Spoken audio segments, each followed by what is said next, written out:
the solid waste levy imposed by the government.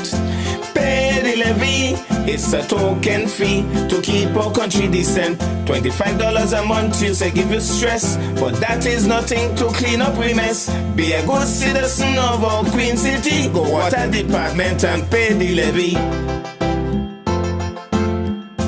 Pay the levy, salute all them men who clean up our garbage.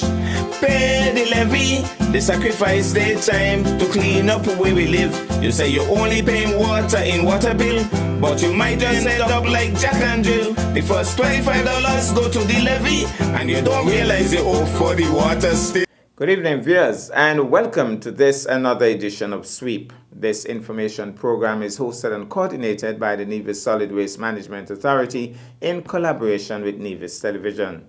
I am Curtis Morton. Well, tonight we'll be speaking about that dreaded scourge, dengue fever, and we'll have in the hot seat Mr. Merville Morton, and he's the Principal Environmental Health Officer here on Nevis. I have the distinct privilege and honor to have with me today for the Sweep program the Principal Environmental Health Officer, Mr. Merville Morton. My namesake, actually, Morton, so it's a Morton and Morton combination today. We will be talking a little bit about dengue and the threat here on Nevis and how it relates to refuse disposal. Mr. Morton, tell us a little bit about, just a brief overview, what dengue is all about. Dengue fever is caused by a virus, the dengue virus. There's basically 4 different types of it, and it is spread principally in this area by the Aedes aegypti mosquito. This is a domesticated mosquito. It is usually characterized by some fever, intense headache, pain behind the eyes, muscle pain, joint pain, and after a subsequent exposure, there's always the risk of whether the severe form, dengue hemorrhagic fever / dengue shock syndrome developing, and that one, if left untreated or not properly treated, can be fatal. It is so far here in Nevis, when I talk to most people who would have experienced it, they're telling me one thing they would always say: it is not pleasant. Painful, yes, really painful. And the fact that it can result in death eventually if it reaches another stage, that in itself should be really scary.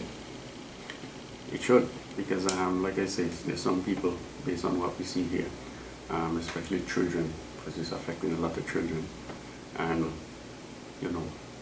somewhere down the road they're going to have another outbreak of dengue, and if they get exposure, it could result in this problem developing down the road. So it's not something to play with, and even though you may recover now, there's always the likelihood that you could have complications if you get a subsequent infection. So how scary it is as it pertains to Nevis? What's the situation with Nevis? Are we in the clear? Are we safe? Not a lot of cases. The numbers are going down because I think the rain has been less, but it is unprecedented. In my 20-something years, I've never witnessed anything like this. I know we had chikungunya, we had Zika that came within just a few weeks, but this one since early October, late September, we've been dealing with it. Because of the decrease in rains, the numbers are dropping, but it is still, there's still too many, and it's all across the island, so there is community spread. Okay. Talk to us a little bit about, though, because as scary as it is, I get the distinct impression that there's something we as a community can do. So, in terms of the way it spread through the Aedes aegypti mosquito, how can we prevent the breeding or the continued population increase of the Aedes aegypti mosquito? So, this is one of those diseases where, like I say, we know how to prevent it, and we could stop it. The Aedes aegypti mosquito is a medium-sized black mosquito with some distinctive markings on its legs, backs, and it breeds in and around your house. So you're not going to go on Nevis Peak and find it up there. It prefers natural habitats like tree holes, bromeliads, etc. Vases. Containers, tires, drums, etc. in and around the house. So when it comes to any mosquito-borne disease, the Aedes aegypti mosquito will become, once it feeds on somebody who is infected, within a few days that mosquito becomes infected itself, and then when it bites somebody new, that one spread. So if you realize that the vector, the mosquito, is what is required, because I can't get it from you or you can't get it from me directly. So the link here is the mosquito. If we break that link and we bring down the mosquito population, we will have no dengue. So like I always say, it breeds in water. So if you remove the containers, that means they can't catch water. If there's no water, there will be no mosquitoes. And if you don't have mosquitoes, then it would be impossible for you to be having community spread of dengue. However, some people will need some water in some containers. So is there a way that they could deal with the containers while they have the water in it? Yes, they can. So this is one of what you do. If you really do need it, you could get that fine mesh, mosquito mesh, put it over the drums or whatever, and make sure that you wrap it, band it tightly. Because we find people, you go around, they have a mesh or they have a sheet or something. Looks good, but when they go in, they sometimes hold or sometimes they don't secure it properly, or they may be doing something and they leave it open for a while, and then you lift up, you find mosquitoes. So you just have to monitor it carefully. So in terms of your systems and stuff, the screen, the overflow, you could screen the downspout, that kind of thing. So there are ways you can do in terms of, say, protecting. However, the bulk of the problem we find when we go out is actually the containers. Okay. And I have here, I got some. I got the reports for the past since we started the outbreak, and so far in October we found 53 tires that were positive. These are people having tires in the yard. With water. With mosquito breeding. With mosquito. So tire breeding. In November, it was 88 tires. Yes. Wow. And so in December, these guys have like a repair shop in the yard? Well, probably. So people, when they have their change, they just have tires and just put them down. Around. And in December, it was 40 tires. So tires and it's a big and tires are prolific breeding sources. So let's deal with tires before you go to some others. How do you deal with these used tires to prevent mosquito breeding? So there are a number of things you could do. The easiest one is that you get rid of the tire. Take the tire over to the landfill. But if you can't do that, then there's other things you could do. You could cut a hole in the tire, put dirt in it, fill it with dirt, as you say, or you could take the tire and put it in an area where it can't catch water. Okay. Like in a nice storeroom or something. That kind of thing. Yeah. So, but we find people just have them and they throw them all in the yard all over. And then there's some who, in terms of with the illegal dumping, you just take them and throw them. So you go along the road, and you see some tires and stuff. And once you have rain and you meet a tire, it's like what is the second most the common breeding site? The second most common one so far is buckets. Just buckets in the yard. Buckets. We seem to have a culture here where people are so accustomed to having a bucket, and the buckets, sometimes you ask them, it serves no purpose. They just have buckets. They just have a bucket, yeah. And instead of, like you say, taking them, getting rid of them. So in December, actually, we found 104 buckets positive. In November, it was 176. Wow. And in October, it was 78. Wow. Now, the bulk of the heavy rains, we started getting some real heavy rains in October. So if people have all of these buckets around, Must get water in them. Abandoned vehicles, machinery like washing machines, old fridges, for instance, in December at 9 across the island. In November, 22. And in October, you had 8. So these are just people in terms of saying you have a fridge. You just put it down there. And you just put the fridge out in your yard. And it catch water. Catch water. So these are showing you now that these are what we do. They're around us. Bottles. Significant total. In here, November, bottles, cans, plastic containers, that kind of thing, is 73. So you realize that in that same one, 26 in October. So it shows that if we actually pay attention to removing these, because you go around, like I say, people have the bottles and you're like, why? They just have them. Just strewn around the yard. Throw them around. So you see the buckets, we go in, the inspectors turn them over. And sometimes before you leave, the person turn them back up. So it does show that in terms of how you manage these containers, it's a major issue. So right away, I can see a direct link in terms of refuse disposal or the proper lack thereof. Meaning, you mentioned tires for one, you mentioned bottles, old fridges and so on. Talk to us a little bit about the real connection here between proper refuse disposal and reducing the dengue spread.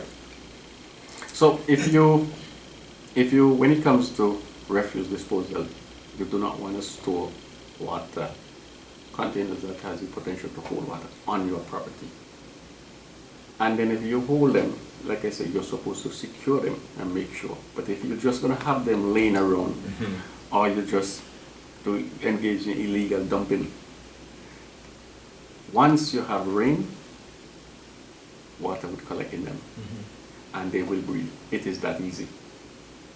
So if you remove the containers, you bore holes in them. You have so for instance, we tell them, if you have an old fridge and you can't get rid of it right away, if you bore a hole in it, get a piece of steel and I could even, if it's about to turn it over. Right. Yeah. Some people may say, but these are things that you can do. So refuse disposal, because you go around, like styrofoam containers, people just toss them along. We've even found breeding in the caps for bottles.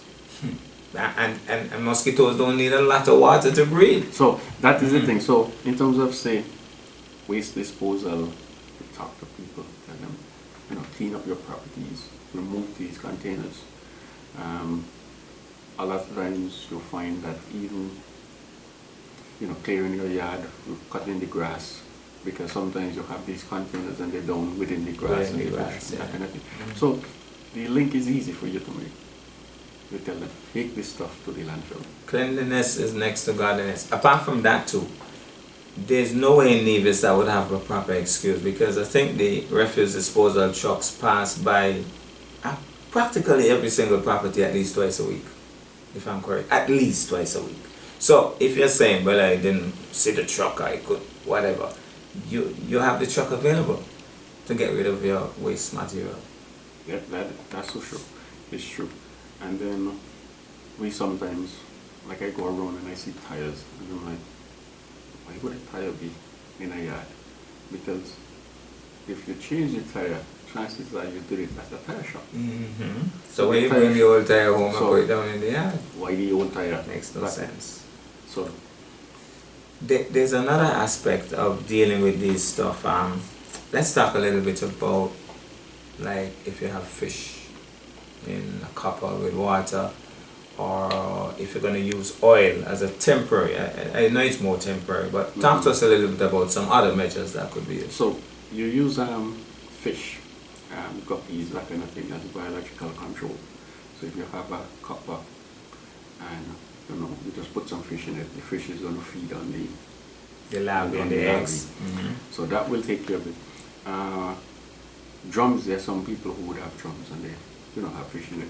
And we also too, when we go around, there's some cisterns and stuff around, open cisterns. rare fish, and sometimes we just want healthy fish to them. Okay. So that is biological, that is something sustainable, you're not using any chemicals. In terms of with the oil now, that thing is more the surfactant. You spread that and the film of oil will then, because the mosquito has to come up to breathe. The oxygen, yeah. So that film of oil will block prevent out the them oxygen. and they will die. Okay. So that is something that, that's an option. Sometimes we go out and we do inspections and the people will say, yes, we put in oil, But there's no evidence of it. yeah. There's another aspect. As a public health inspector, I had a classic case. I don't know what you would have done, but that was way back in the day when I was a public health inspector. I went by a particular home, and there was a lady with a drum filled with water. She had a cloth cover over it, but just as you indicated, this one had some holes in it. So I eased up the cloth cover and realized that it was full of larvae and pupae. So I told her that these things here will eventually become mosquitoes. These are, for want of a better term, baby mosquitoes. You have a whole population here. So we'll have to get rid of this. She said, no. Do not touch my water. That's the water I drink. I said, you drink this? She said, yes. I said, but look at what I'm showing you. She said, yes. But let me tell you something, Mr. Morton. When I see those in there, I know it is safe to drink the water, that nobody poison me. In other words, she's telling me that if a neighbor or somebody had meant to poison her, those things wouldn't be in their life. How would you have dealt with a case like that? I never heard that. Like I say, because you meet upon them, but in the end of the day, because if you find that they actually mosquitoes in it, the mosquitoes feed, the mosquitoes do mosquito business. So that water is.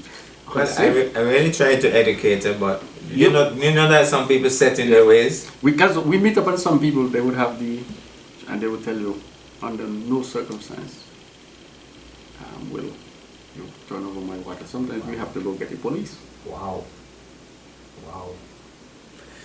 Speaking of the we that you're using, I get the impression that your department members are very active. So tell us some of the things that your department members are doing in the community.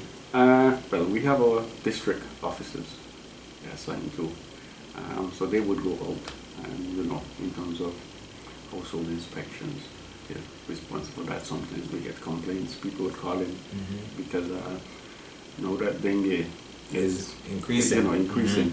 Sometimes you get calls. A lot of the times it's actually for maybe culex, when we showed up is a septic tanks breeding mosquito. So they would do that, but we also now have a vector control team. Okay. We have two teams actually that we go around the island, and they are just primarily for mosquito and mosquito eradication. So they go out. Things would have changed now. We don't use paper forms and thing anymore. We have tablets. Okay. So they go out. They would geolocate, so we could show on a map at the end of the day. Okay. This is where the house is. These are the containers that we found. These were positive, and that kind of thing. And we also then could link that to where the cases are. Okay. So that you could see distribution. So if you were to look at a map, normally you'll see on that map that the most cases of dengue is in this area, and then it correlates with the number of positive that you found in the same area. In the same area. Wow. So you do that, and then that's where you go in, hand out flyers, do that kind of thing, do the talking, and then last year, because we haven't done it, we used that. And that is something where we get fogging. Okay. People are asking about that. People are asking. However, the issue when it comes to fogging is that fogging gives you a quick knockdown. But it doesn't hit the source. It does not hit the source. It also does not hit the mosquitoes that are inactive. Okay. So if you have a mosquito in a house and the mosquito is nicely under the bed relaxing, it's not flying about. The fog do it absolutely nothing. Right. Only those that are busy all So over. you'll have to get them when they are active. So sometimes I would tell people, they would call in and say, yes, fogging.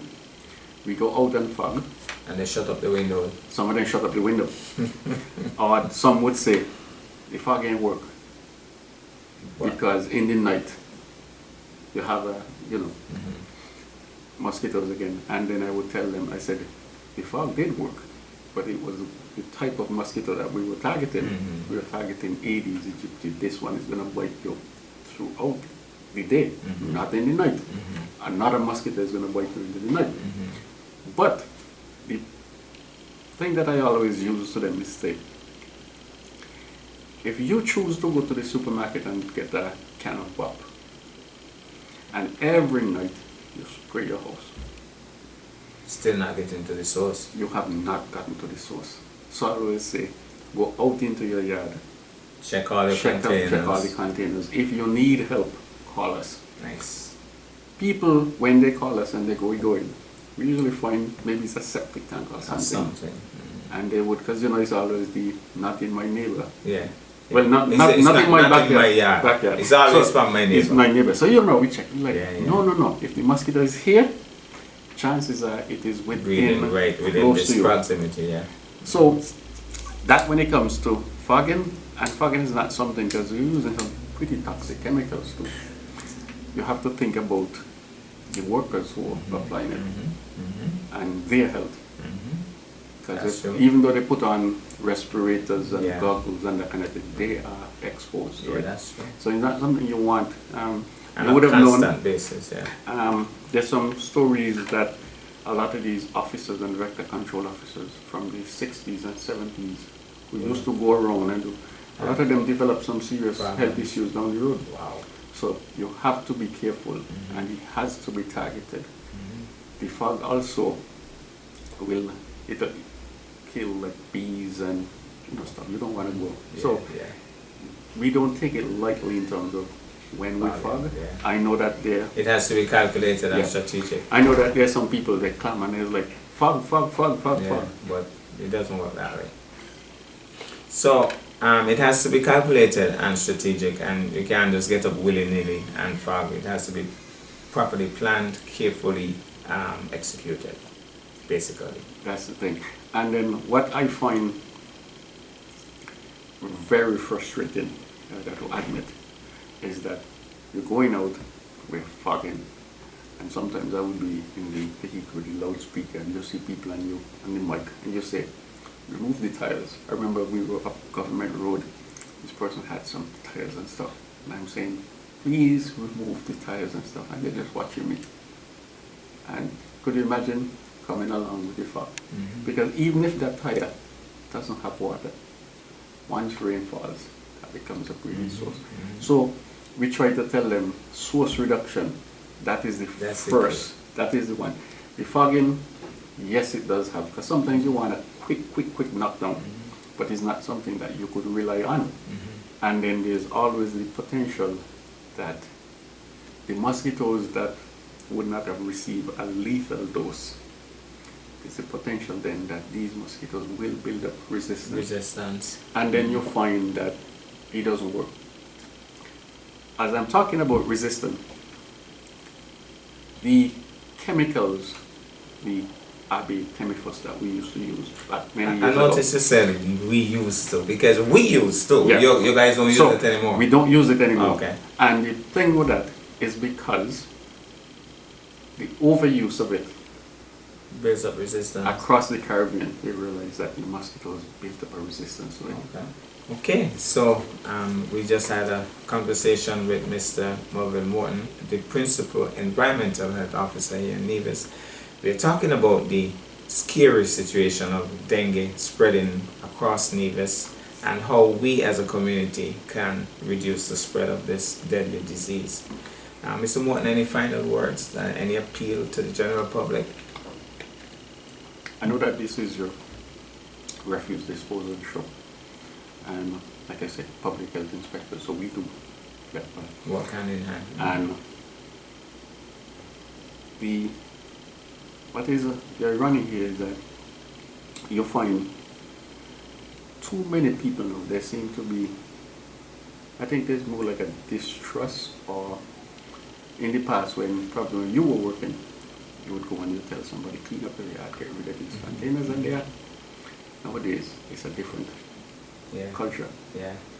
So you find, even though you have the solid waste, as you say, comes around frequently, the trucks collect them, they would tell you when you could collect white goods, you would take the stuff over there. You still find a lot of stuff. Not that way too much illegal dumping and that kind of system. Until we cut that out and the illegal dumping, get rid of these containers. Because sometimes we would tell them, call solid waste and ask what. Because I know they would have told me that maybe a truck moves around, maybe once a month and would collect white goods and that kind of stuff. Rather than having them in your backyard. Sometimes they emphasize like a village collaborative effort. Like you own a truck and we all in the village could unite and put it on the truck and bring it in. So there's some options, but until right now, until our culture change and until our mindset change, we're gonna have a problem. We would always have a problem, because I do not understand today where the majority of the public have access to running water, and very few people actually rely on drums and that kind of thing. There's some people. Well, except for plants. Plants, but we usually, the same principle applies, because we would go and you'll see a drum, as in pupa, and the person would tell you, oh, that water just catch last night. Can't happen. And I would say, no, that's at least a week. That's at least 9 days ago. No, it can't happen. And they would be like, well, I wash it out. I'm like, no. But you know, one of the problems that people would have had, especially with vases, for instance, they take out the flowers, they wash out the container, the vase, but they don't wash off the plant. I know. And some of the pupa and larvae stuck on the plant. You put it in the fresh water, you put it right back in the fresh water and start all over. Last week we went up into Gingerland and they had this lady that had an establishment. She had a lot of plants in the water. And the officers were talking and she's like, but I wash them every day. And doing the same thing. And I actually observed her, the way that she did it. And just the same thing, just putting it back. Yeah. So look into the camera and appeal to the public finally this morning. So I'm going to appeal to the public, the region public here, is that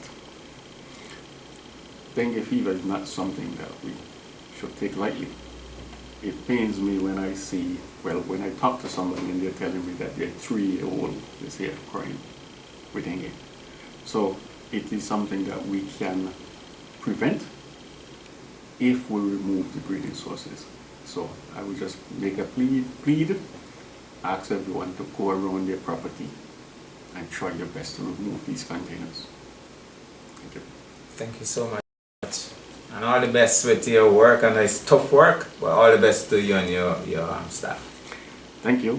Yes, it's a lot of work. We've been out there for the past couple of months. It's been a lot. Yeah, well, all the best. Thank you. All right. Well, thank you for viewing another edition of Sweep. Do join us next week for yet another edition. And we do ask you please to do what you can to prevent or decrease the spread of dengue on Nevis. Pay the levy, the solid waste levy imposed by the government. Pay the levy, it's a token fee to keep our country decent. $25 a month you say give you stress, but that is nothing to clean up we mess. Be a good citizen of our Queen City, go water department and pay the levy. Pay the levy, salute all them men who clean up our garbage. Pay the levy, they sacrifice their time to clean up where we live. You say you're only paying water in water bill, but you might just end up like Jack and Jill. The first $25 go to the levy, and you don't realize you owe for the water still.